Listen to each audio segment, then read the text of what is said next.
And here we are, another edition of When I'm Not Podcasting. In online dating, there's a thing about not being the lazy guy. So I'm going to take a little bit of information that was brought over by Erica Eden. She's the founder of A Little Nudge, where she helps others navigate the often intimidating world of online dating. Here's something that she brought in here. Here is an exchange that she wants to bring up. Two competing factors in online dating. Number one, people genuinely want to meet someone great. Or at least they think they did. Or they want to. People are lazy, number two, and don't take the time to do online dating well or at all. Well, what happens is you go into number one when you're an online dater, chronic like myself, and then you go into number two. But what's actually happened was, Erica, is because of the fact that the dating apps, well, before dating apps, before we actually had dating sites, at the time, that's when everybody took a real effort into dating. Now, not so much. And we know why. It's because the pool of potential dates has continued to devolve. And some of the reasons why certain people of different demographics might not be on dating sites for the same reason you might think. Now, as I have said, I am doing a little online dating once again. Start of the new year, I started up and I said, well, I'm going to go and try to get back in and see what there is. So find a conventional, committed relationship if there's one out there. But again, I'm not putting my real hopes up too high. I'm not trying to rule anything out. Let's just see. I'm putting the real effort, really saying what I want, and just finding out, is there going to be any woman that will fit that role? I'm asking for a big ask because I don't want to just settle. Because here's the thing too. I know that a lot of guys out there, much like myself, the nice guys, we don't want to just be waiting for the long shot, the one that would actually stick around and will be the worth the time and the effort to be with. We just want to be able to get to a girl that will at least give us the time of day long enough for us to go ahead and put them on a pedestal and then work the nice guy gimmick all the way through. Really think about that. If you really put what you wanted, and you know that would really isolate all of the potential choices that you want, that would really cut down the amount of potential suitors for you, what would you think about that? Would you be okay with the fact that you're going to get barely any kind of kind of response? Because the other thing too, that the nice guy, and of course, when we talk about the nice guy game, the nice guy wants to be able to get attention. So in online dating, we want as many responses because we want to feel like, well, we're like the other guys out there. All those guys are better than us. That we see, look, muscle bound, kind of personality driven, successful kind of thing, right? We think, well, those guys can get any girl they want. And we also figure, well, we need to go and go after as many girls as we can and get responses from them. So we'll do whatever it takes to get a girl's response and to get many of them so that we have a number of girls to go after that maybe they'll just listen to us as friends because that's how they look at us. And maybe there's something there, but that's really what they're doing. So then you try to get as many responses on a dating app as you can. So you really make yourself out there to get the most possible attention from a woman. But what happens is some of the women that you're also talking to, you're saying you're going to spoil them. You're going to put them on a pedestal. You're going to make the most beautiful girl in the world, make them feel that way. You're going to attract the sugar babies. You're going to attract the girls that want to be spoiled. Pay to play. You're going to attract those. There's just no doubt about it. And that's why it's important when you're doing what you're doing here is that the nice guys are always going to want to find somebody great. But again, they want to find somebody great. Not that it's great for them, just somebody who would be, in the eyes of the rest of the world, is great. She's beautiful. She's personable. And she is with me because I'm so out of her league. That's what you really want. And if you can, you want her to be the kind of girl that will be like, she's beautiful, she's personable, and she'll do anything for me. She's totally in love with me. And I can do whatever I want to her, and I can treat her like shit, and she'll still be here. That's what the nice guys want. That's exactly what you want. You want a complete slave. You want a sex doll. And you wouldn't even know what to do with that sex doll if you had the chance. That's why it's more important than everything else. This is a lesson I've had to learn over and over and over again. Like, hit me with a club and bash it over the head for me another 50 to 100 times because I deserve to get this through my head because I still can't get it right, okay? So this is a conversation that was on Bumble that this lady Erica decided to go ahead and pose and talks about. And here's what we do. I'm going to play the guy and the girl, so you'll know which voice is which. Okay. Do you still drink iced coffee in the winter? I do. I like the dedication. Any other anomalies I should know? I have an irrational hatred for odd numbers. Really? But your age is an odd number. Are you so excited to turn 40 then? I am. Is it coming up? Exactly 90 days, March 21st. 90 days even. You're catching on. I'm a fast learner. I like that. You also happen to be very pretty. Thanks. My pleasure. So she used his message bait mention of iced coffee to start a conversation. He did answer, but did not ask her a question back. She prodded again with a question. He answered, but not ask her a question. Again, she asked a question. He asked, but did not ask her a question back. The person's not engaging the conversation. He's simply answering questions, but not trying to get her to know her in return. Her profile has plenty of information then. So all he had to do was read it and ask something relevant. At this point, the conversation is over. There is really nowhere else to go from here. He lost the opportunity to connect with a woman he found attractive. Why? He's busy, lazy, not actually interested in who knows. Regardless, this is an unfulfilling exchange. Now, by the way, okay, Erica Eden, I just want to point this out. This goes the other way around. This is what I've learned through a lot of books and a lot of reading as well.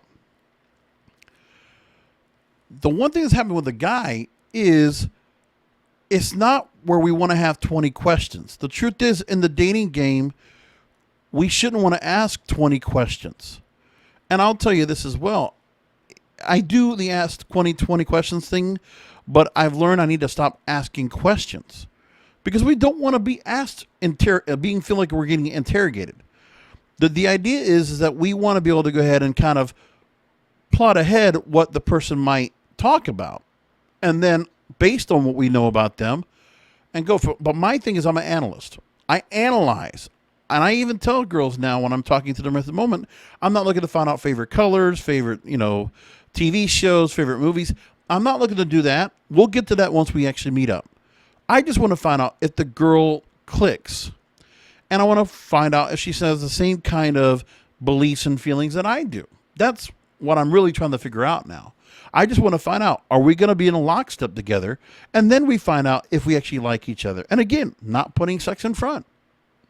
So the idea is she's asking questions of him. And, her profile did mention his love of iced coffee. So she's asking about the fact that his profile talking about drinking iced coffee in the winter, right? So that's fine. She talks about the profile a little bit and he's talking back. But again, he is just he's trying to play hard to get. That's what he's trying to do. Now, she's considering it lazy. I think he's trying to be strategic, but he has to be engaging back to it and asking things about her. That's what she's trying to say here, Erica. That's what you're supposed to do. But he's not. And that's a big issue. And also, speaking of lazy, sometimes I feel like when I've done some of these one-on-one podcasting episodes, I'm sure some of you have actually pointed out, he sounds kind of sluggish and lazy. I know, I got it. Because I do these late at night when I record them. And I realize when I listen to myself back, I need to be more animated and much more interesting. That's what will make people feel better about me doing the show. When I'm talking about things, I want you to feel like I'm interested, right? I'm interested in you. And I'm interested in the topic. See, it goes both ways. And I feel better when I make sure I put myself together like this. I mean, it's not just the preparation. It's the topics that I'm really interested in. That's the point. Now, back to this. She also says that there's an exchange she's talking about with a client of hers on OkCupid. Very similar to the above.